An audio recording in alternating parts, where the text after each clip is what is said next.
Olá, sejam todos bem-vindos a mais uma live ao vivo diária. E aí, pessoal, beleza? Estamos aqui na 00:20 hoje.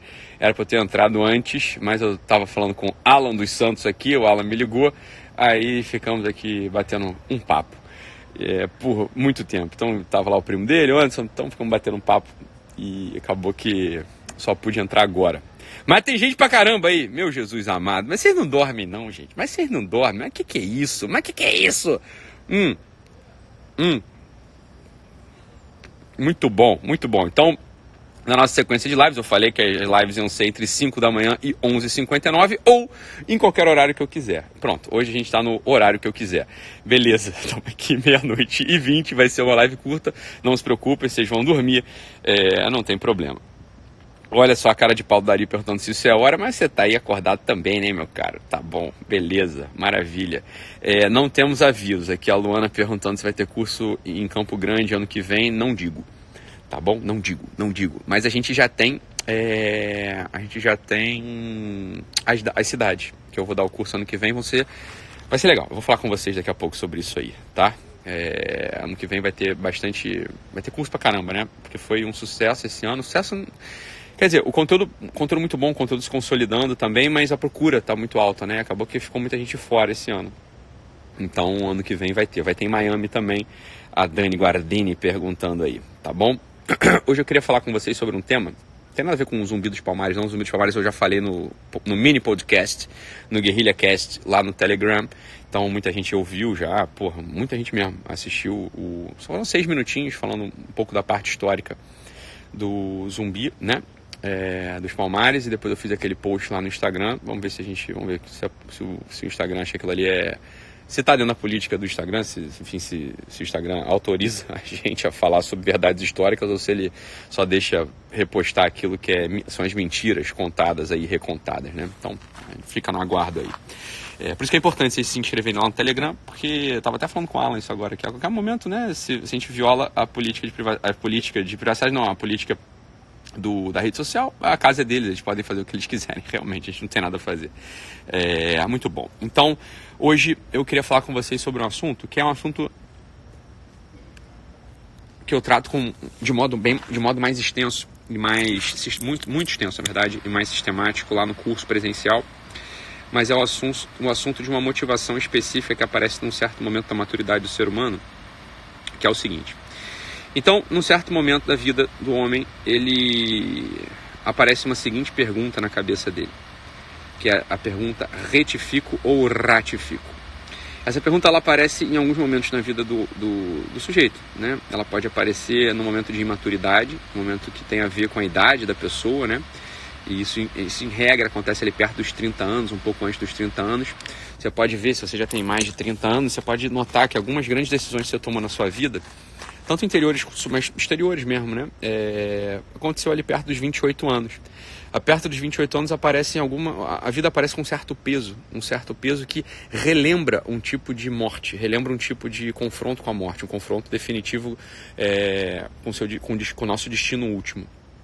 Então, ali perto dos 28 anos aparece essa pergunta, que não aparece assim, não é que aparece um anjo do céu e no espelho, sei lá, de noite, fala com você: retifica ou ratifica, ratificas ou retificas, meu jovem. Não é assim que aparece, mas é uma sensação, é um sentimento. A vida, ela adquire uma certa densidade, as coisas adquirem um certo peso.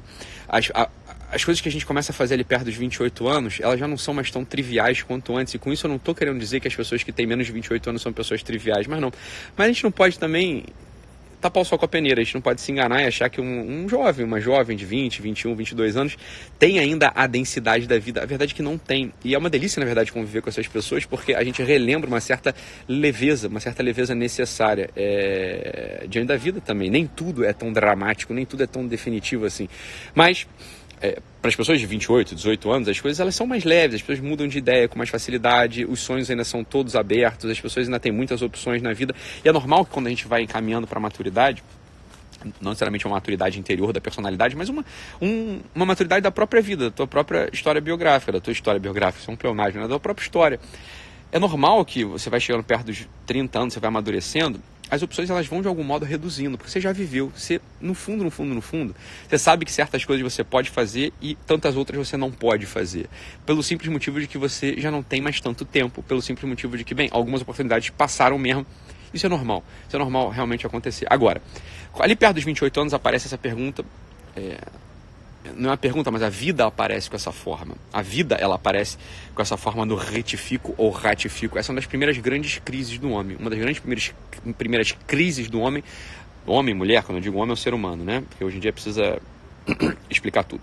Uma das grandes primeiras crises do ser humano, do homem concreto, do homem vivente, aparece perto dos 28, 30 anos, porque a vida, como eu disse, ela adquire essa forma. Aquele fenômeno estranho que as pessoas veem, né? Que às vezes a pessoa fala, mas o que é isso? Sei lá, os artistas, os cantores de rock, sei lá, tem um monte de gente que se mata ali perto dos 28 anos, é uma epidemia, né? Pessoas morrem, sei lá, com overdose, se matam, quase como que não aguentando esse mesmo peso da vida, esse mesmo peso da forma, essa nova forma da vida. Então, a vida ela vai adquirindo essa forma ali perto dos 28, 30 anos, e as coisas elas aparecem desse modo. É claro que quando a pessoa tem 28, 30 anos, e ela não tem ainda a maturidade verdadeira, essa pergunta, ela em regra, ela vai levar o sujeito a querer mudar do que ela está fazendo. Então, às vezes a pessoa casou com 25, sei lá, e chega perto dos 28 anos e pensa assim, mas agora eu não aguento mais essa família aqui, eu vou embora. A pessoa vai. Ou então a pessoa tem uma carreira, e aí ela começa a olhar assim, mas será que foi para isso que eu nasci? Será que foi para isso que eu... será que essa é a minha vocação? E aí ela muda de carreira. Então a pessoa fala assim, acho que essa cidade aqui que eu tô morando, ela realmente não é pra mim, é uma cidade muito grande, então eu vou pro meio do mato. Não, essa aqui é uma cidade muito, muito caipira, então eu vou pra cidade grande, sei lá. Olha, por isso que eu dou aquela recomendação, que obviamente não é uma recomendação particular, é uma recomendação geral, é um conselho geral, não é olhando o caso concreto de cada um, mas é um conselho geral que vale a pena a gente levar a sério, que é o seguinte, olha meu filho, você tem aí 28, 30 anos, realmente a recomendação que eu te dou é não muda de lugar. Continua a fazer o que você está fazendo. Se você está na cidade, olha, fica aí mais 2, 3 anos. Se você tem um emprego, meu filho, provavelmente você está querendo mudar de emprego, não é porque o emprego é ruim, não é porque esse emprego não é para você, é porque você provavelmente não se dedicou, você não se dedica, você não acorda na hora, você chega atrasado, você enrola o teu chefe, você enrola os teus amigos, você não leva a sério a entrega do produto que você tem que entregar. A mesma coisa de carreira, emprego, né? Ou às vezes uma carreira universitária, a pessoa está na faculdade ainda, sei lá, e aí ela quer mudar de área. Fala, olha, provavelmente você está querendo mudar de área porque você não estuda, né? Então, se você não estuda, você realmente não vai se identificar com a coisa. Então, perto dos 28, 30 anos, a coisa que, em geral, quando a pergunta aparece, a minha recomendação é fica onde você está, por um único motivo, porque vai passar. Essa pergunta ela é muito esquisita. Quando ela aparece pra gente na cidade, a pergunta passa. A vida volta depois dos 30 anos, ela volta a ter uma outra densidade, ela volta a ter uma densidade menor, ela não volta a ser tão definitiva quanto ela foi nesse pequeno período de 2 anos. Nesse pequeno período de 2 anos, as coisas parecem todas dramáticas e definitivas, e às vezes as mudanças que a gente faz, no final das contas, só nos desestruturam mais, sobretudo se a gente muda. Então, às vezes você estava ali adquirindo as ferramentas necessárias no teu emprego, mas a pergunta apareceu, você mudou de emprego, e aí quando você se vê ali aos 31, 32, você fala, cara, eu tô numa coisa nova que eu fiz, que eu inventei, puta que pariu, pra que eu mudei, né? Agora eu tô aqui numa coisa nova, eu não tenho, talvez era melhor eu estar onde eu tava, porque lá onde eu tava, pelo menos eu tinha a ferramenta, eu tinha os materiais, já tinha ali uma história, né? Eu tinha uma história. Então, é um conselho que eu dou, um conselho geral, óbvio, né? Não é o caso concreto, a gente tem que ver, mas o conselho geral é, olha, essa coisa em geral, essa coisa passa. A pergunta, ela passa, mas ela reaparece. Ela reaparece depois para as pessoas que de fato alcançam a maturidade. De fato, as pessoas que alcançam a maturidade, ou seja, que elas vão progredindo nas camadas da personalidade, tem um certo momento que essa pergunta, ela volta, mas ela já não volta mais podendo sumir. Tem um certo momento da vida, depois que você já adquire um papel social, ou seja, você já sabe que você consegue trabalhar, você já sabe que você consegue entregar o teu serviço, você já sabe que você é relevante para a tua comunidade, para a tua família, para os teus parentes, para tua, sei lá, para ir para o lugar onde você está. Você já sabe que você é relevante ali, por quê? Porque você domina uma técnica, você serve a tua comunidade, você, assim como Adler, né, o Alfred Adler falou pra gente, você já tem ali, você já tem uma vitória, você já venceu o complexo de inferioridade. Por quê? Porque você serve a comunidade. Você já sabe que a tua individualidade ela só aparece quando você se derrama na comunidade, quando você se derrama no outro através do serviço. Então, tem um certo momento da vida na qual você já dominou a técnica, as técnicas, né, as técnicas necessárias para a vida adulta. Então, você já tem um emprego, você já é relevante, você já até ganha o teu dinheiro, mas às vezes você não ganha muito dinheiro, mas você já sabe que você pode se sustentar. As pessoas contam com você. E quando a gente fica algum tempo nisso, a gente fica algum tempo ali tendo a técnica dominada, trabalhando sem se importar tanto assim com a opinião dos outros. Ou seja, a gente trabalha não para que os outros batam palma pra gente, mas a gente trabalha porque a gente sabe que a gente é relevante, que a gente é necessário para aquela comunidade. Depois que a gente fica um tempo vivendo essa vida, vivendo essa motivação vital, aparece uma coisa estranha. Olha, depois que por algum tempo assim a gente ficou vivendo esse tipo de vida, a perguntinha do retifico ou ratifico, ela reaparece pra gente. Mas ela reaparece não mais como uma coisa que passa. Ela reaparece não mais com aquela dramaticidade urgente. Não, ela aparece como um peso sério. É um peso sério assim, olha meu filho, essas coisas que você está fazendo, que você vem fazendo por todos esses anos, elas valeriam mesmo diante da morte. Ou seja, mesmo diante da morte, mesmo se você sabe que você vai morrer, diante da morte, você continuaria fazendo isso que você está fazendo?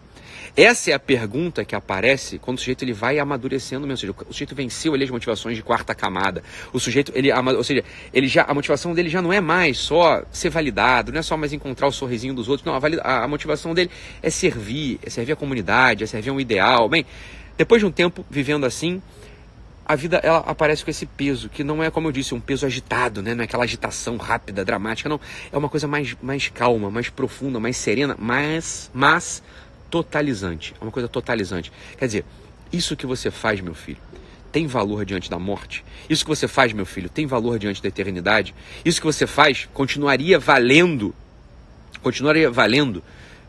independente de qualquer coisa? Olha, essa é a pergunta dos sujeitos maduros, e um exercício que vai te levar a essa maturidade é meditar na morte diariamente. O sujeito que não medita a morte diariamente, esse sujeito, ele não entrou no jogo real da vida. Ele não entrou no jogo real da vida por quê? Porque, olha, se a gente não tem a ideia de que a gente vai morrer, preste atenção nisso aqui que eu vou falar, porque isso aqui parece um paradoxo. Isso aqui parece uma coisa que talvez não faça muito sentido à primeira vista. Mas um sujeito que não meditou suficientemente na morte, esse sujeito não pode levar nada a sério. O sujeito que não meditou realmente antes da morte, esse sujeito ele não consegue encontrar um propósito vital. O sujeito que não meditou realmente antes da morte, para ele, tudo, preste atenção, para ele é como se tudo pudesse acontecer a qualquer momento. Porque, olha, se eu não tenho certeza que eu vou morrer, se eu não meditei que eu vou morrer, se eu não sei que eu vou morrer, tanto faz viver ou não. É aqui que parece o paradoxo. Porque algumas pessoas desacreditadas, algumas pessoas descrentes podem pensar que é o contrário.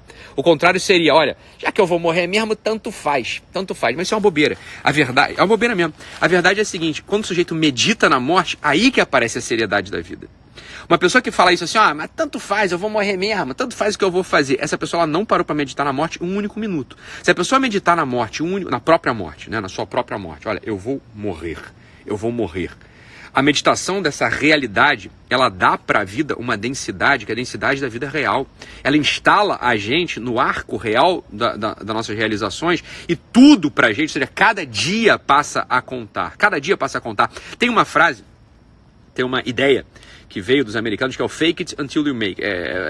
Você vai disfarçando, vai fingindo que você sabe fazer alguma coisa, até que aquela coisa fique real para você.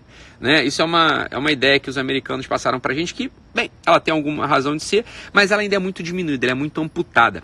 Essa coisa do fake it until you make it, ela só tem sentido real se a gente medita diante da morte, porque é como se a gente pudesse morrer todo dia. Ou seja, eu posso morrer hoje. E se eu morresse hoje, eu agiria dessa mesma forma. Se eu morresse hoje, eu deixaria de cumprir o meu dever, eu deixaria de cumprir as coisas que eu preciso cumprir. Se eu morresse hoje de verdade, ó, tem aquela outra ideia estúpida, né? Aquela outra ideia estúpida, assim, se eu soubesse que eu fosse morrer hoje, cara, aí eu ia comer todo mundo, eu ia, me drogar, eu ia comer pizza pra cacete, eu ia chutar o balde. Isso é coisa de quem jamais meditou diante da morte. As pessoas que sabem que vão morrer, isso a gente olha no hospital, pacientes terminais. Eles não têm esses delírios loucos pelo prazer. É muito curioso isso. Os delírios pelo prazer, ou seja, assim, a vida direcionada às coisas prazerosas apenas, a esses prazeres aqui da terra, de aqui de baixo, isso só aparece para quem jamais meditou sobre a morte e a vida fica vazia, a vida fica sem densidade. Isso é muito estranho. Mas isso é profundamente real. Quando a gente vai nos hospitais, é claro, eu tive experiência disso, sou médico, né? Então atendi muita gente que estava para morrer, que sabia que ia morrer. O olhar da pessoa muda, e não é um olhar necessariamente triste. A pessoa ela começa a buscar sentido nas coisas que ela está fazendo diariamente. Então, veja, a pessoa ela se torna mais responsável. É uma coisa muito esquisita. Ou seja, aquele jeito que sabe que vai morrer, ao contrário do que, claro, essas novelas da Globo, essas musicazinhas ripongas da década de 70 queriam falar pra gente, se eu soubesse que eu ia morrer, eu ia chutar o balde, ia fazer um monte de merda. Não, é o contrário. O jeito que sabe que vai morrer, ele encara a vida de um modo deliciosa, de um modo assim, delicioso. É uma delícia a sério. A pessoa encara a vida assim com uma densidade maravilhosa. Cada dia conta, cada segundo importa, cada ato seu adquire uma relevância até então desconhecida. Isso só acontece quando o sujeito medita diante da morte. Só quando o sujeito medita diante da morte. Se o sujeito não meditou diante da morte, ele ainda não entrou no jogo real da vida. Então, em primeiro lugar, aparece a pergunta retifico ou ratifico, ali perto dos 28, 30 anos, que é uma pergunta que ela aparece de modo imaturo ainda. Ou seja, o sujeito ele pode mudar, ele pode... Deu na veneta, saiu do relacionamento, abandonou os filhos, saiu da cidade, saiu do país, mudou de carreira, bem, isso acontece, né? E se aconteceu contigo, paciência, tá acontecido, depois a gente tem que rever como é que faz. Agora, tem outro momento da vida, no outro momento da vida, essa pergunta ela reaparece, mas olha, ela reaparece sem que você possa sair do lugar no qual você está. Porque preste atenção, se não é assim, olha, se o Ítalo está dizendo que essa pergunta aparece de modo assim dramático, sereno, né, mas profundo e totalizante, num certo momento, no qual você já estabilizou ali os teus afazeres, ou seja, você estabilizou em você as tuas capacidades, se você já sabe servir a comunidade, se você sabe que a comunidade conta contigo, se você de fato é uma pessoa que importa para a comunidade, ora, se você sabe disso tudo, ou seja, se você é um sujeito responsável, a psicologia da responsabilidade, assim como dizia o Alfred Adler, se você já sabe dessas coisas, ora, quando a pergunta aparece, você não pode fazer o que você quiser.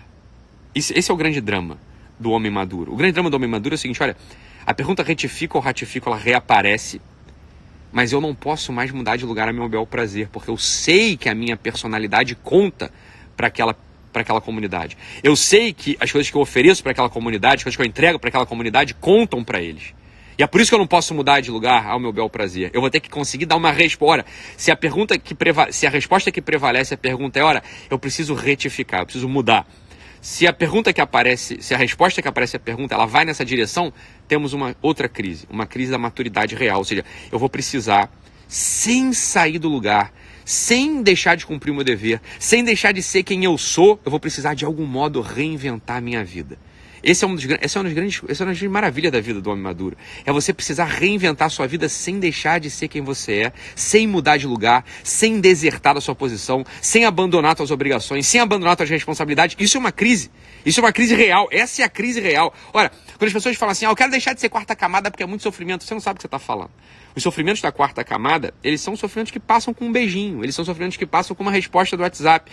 Os sofrimentos do sujeito, do homem maduro, da mulher madura, os sofrimentos, ou seja, daquele que se confronta com a morte diariamente, não só por um exercício, mas porque a morte aparece para ele diariamente, não, presta atenção, não é um desejo de se matar, é a responsabilidade da tua vida diante da eternidade, diante da tua morte. Ou seja, as coisas que eu faço aqui, elas têm valor de eternidade. Ora, esse sujeito ele não dá uma resposta fugidia, ele não dá uma resposta negligente, ele não dá uma resposta vulgar. Ele vai ter que dar uma resposta muito a sério. Uma resposta profundamente totalizante. Ou seja, como é que eu articulo esse ficar e esse transformar? Como é que essa articulação ela acontece? Essa é uma das grandes funções das amizades, essa é uma das grandes funções do amor. O amor humano, entre amigos, entre homem e mulher, eles aparecem sobretudo para isso. Eles estabilizam essa tensão que aparece no homem e na mulher madura. Uma das grandes funções de relacionamento de homem e mulher é ser a estabilização para o outro, quando essa pergunta aparece. Essa pergunta ela sempre aparece com um drama real, como um drama real. Esse drama ele é real, uma tensão real e inescapável. e a figura do homem ou da mulher na nossa vida aparecem justamente de algum modo para amenizar isso, para completar na gente aquilo que falta. Ou seja, se eu preciso mudar, se a resposta que eu tenho que dar é mudo, vou precisar mudar, a figura complementar, ou seja, o homem ou a mulher que estão ao nosso lado, elas aparecem para dizer assim, olha meu filho, mas cada vez que você me olha, cada vez que eu te olho, essa mudança ela já está acontecendo, porque o amor transforma, tá? E ao mesmo tempo, assim, olha, eu preciso continuar cumprindo as minhas responsabilidades, eu não posso sair de onde eu tô. Ora, para que serve, né, a relação real, a relação densa, a relação sólida, a relação estruturada? Para essa mesma coisa. Fala, olha, eu tô aqui na tua frente e não queira fugir da responsabilidade que você tem comigo. Você, como disse lá o Exupéry no Pequeno Príncipe, olha, você me cativou. Então você é responsável por mim, porra. Você tem uma responsabilidade diante de mim. Essa é uma das grandes maravilhas do relacionamento humano. É outro paradoxo aparente. É um paradoxo de responsabilidade e âncora. Aparece ali a responsabilidade e a âncora, mas ao mesmo tempo aparece a transformação e a vela inflada por um ar, por um vento, por um sopro do amor. Isso é a maravilha do relacionamento humano. A maravilha do relacionamento humano é a gente ser essas duas coisas para o ser amado, para o sujeito amado, para aquele que a gente ama, né? Então, olha, se você está no relacionamento, se você é esposa, marido, e você não é essa dupla função, se você não é essa dupla, você não tem essa dupla função, essa dupla personalidade, não como duas personalidades distintas, né? Mas se você não exerce essa dupla função para o outro, você está pecando. Você está pecando miseravelmente, você está fugindo de algum modo daquilo que é ser aquele que o outro pode amar, aquele que o outro deve amar. Então, essa é a ideia, né? Essa é uma ideia geral aqui sobre esse tema, que é o tema da morte. É um tema que não estou falando de perda de ente querido, não estou falando de perda de pai, de mãe, estou falando da tua morte. Eu também não estou falando do desejo de morte. Eu estou falando de uma meditação necessária, séria, calma, profunda sobre a forma da tua vida. Se a gente não